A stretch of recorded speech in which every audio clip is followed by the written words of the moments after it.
আজ আমি খুবই টেস্টি আর খুব তাড়াতাড়ি তৈরি হয়ে যাওয়া একটা রেসিপি নিয়ে চলে এসেছি। বাই দ্য ওয়ে, আমি আপনাদের Trisha and welcome to my channel Trisha tasty ট্রিটে। আর আজকে আমি বানাচ্ছি পনির থেচা। তাহলে চলুন শুরু করা যাক। এই পনির থেচা বানানোর জন্য আমি এখানে দেখুন একটা 200 গ্রামের পনির নিয়ে নিয়েছি। এবার এটাকে আমি চৌকো চৌকো করে কেটে নেব।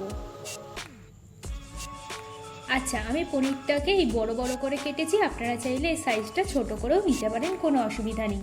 এবার এর মধ্যে আমি দিয়ে দিচ্ছি স্বাদ মতো নুন, আর নুন দিয়ে আমি পনিরটাকে ভালো করে মাখিয়ে নেব। আচ্ছা, এটা হলো মহারাষ্ট্রের থেচা।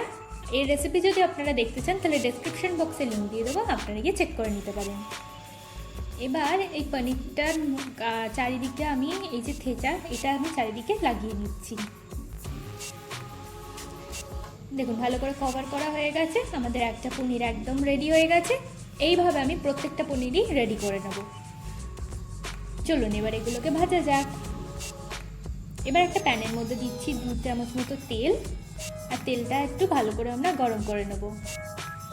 এবার আমি এই পনিরগুলোকে এর মধ্যে দিয়ে দিচ্ছি, দিয়ে এপিট ওপিট করে আমরা পনিরগুলোকে ভালো করে ভেজে নিচ্ছি।